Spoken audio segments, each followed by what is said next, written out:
Good morning everyone. I am Joy, teacher of Adarsh Vision Academy School. I am here to teach you EVS 4th class. हमने 13 chapter की reading की थी. आज हम 13 chapter के exercise portion करेंगे.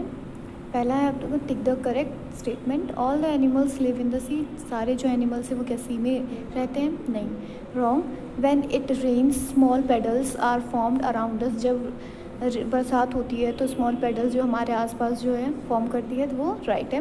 Evaporation is the process of changing water into gaseous form. Evaporation कब होता है कि जब इवेपोरेशन का मतलब ये होता है कि changing water into gaseous form. जो वाटर जो है गैसियस फॉर्म में वो चेंज हो जाता है, तो ये सही है. नेक्स्ट है आपका very short answer questions. How are the floating impurities of water cleaned. जो आपकी इम्प्योरिटीज़ पानी है उसे हम कैसे क्लीन कर सकते हैं? The water is strained through a clean piece of cloth. उसको कैसे स्ट्रेन करना है, छानना कैसे है? साफ़ कपड़ा लेना है और उस पर क्लीन छानना है. नेक्स्ट है आपका what is water scarcity. Water scarcity क्या है, आपसे क्या मतलब है? वाटर स्कार्सिटी का मतलब यहाँ होता है पानी की ज़्यादा कमी हो जाना. Limitation of water is known as water scarcity. Next है आपका fill in the blanks. First है the biggest animal of the world dash lives in the sea. सबसे बड़ा जो एनिमल है वर्ल्ड में वो कहाँ सी में जो लिव्स करता है वो कौन सा है? Blue whale.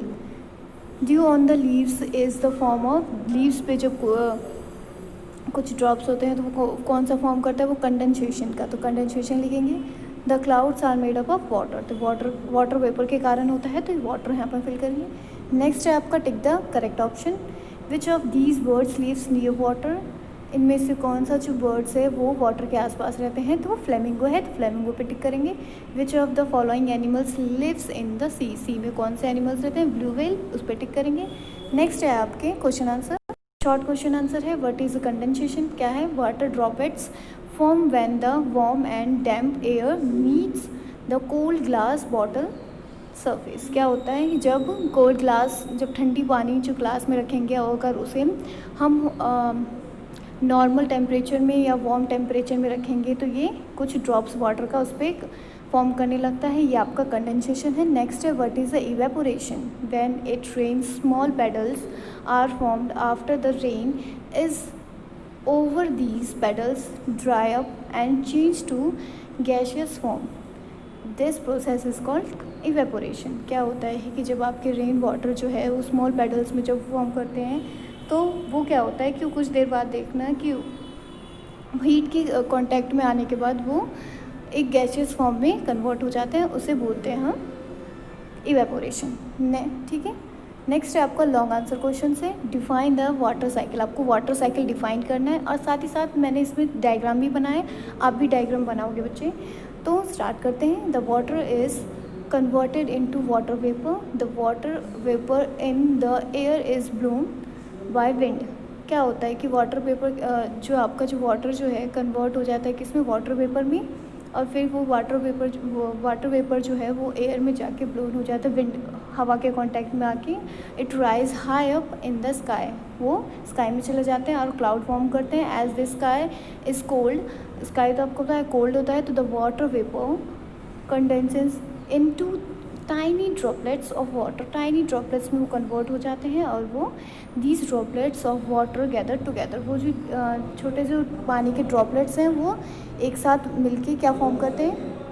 क्या करते हैं? To form clouds. Clouds form करते हैं. The cloud become bigger and heavier as more water droplets collected in dam.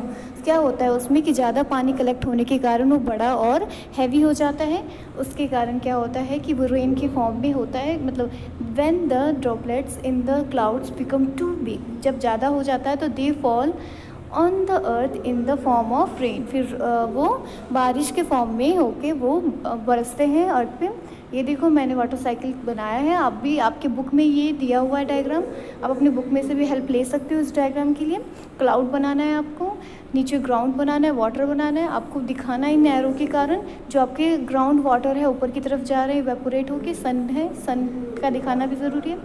फिर ये बारिश में जो बारिश हो रही है, बारिश के कारण जो पानी नीचे जा रहा है कैसे हो रहा है कि पहले जो आपका ग्राउंड वाटर जो है हीट के कारण जो इवेपोरेट होकर सन में क्लाउड में जा रहा है, अब ऊपर जा रहा है, स्काई में जा रहा है, स्काई में जाने के बाद वो क्लाउड में कन्वर्ट हो जाता है ज़्यादा ड्रॉपलेट्स के कारण, और वो हैवी ज़्यादा ड्रॉपलेट्स हो जाते हैं वाटर का, तो वो ज़्यादा हैवी होने के कारण वो रेन के फॉर्म में ग्राउंड पे बरसते हैं। ठीक है, इस तरीके से आपको डायग्राम बनाना है और मेंशन भी करना है। ग्राउंड वाटर, सरफेस वाटर, सन को भी मेंशन करोगे, वाटर वेपर भी मेंशन करोगे, रेन एंड स्नो भी मेंशन करोगे। ये आपको बनाना है, ज़्यादा लॉन्ग आंसर नहीं है, आप कहीं सोचो, ये इजी है, आराम से आप करोगे तो आपको हो जाएगा।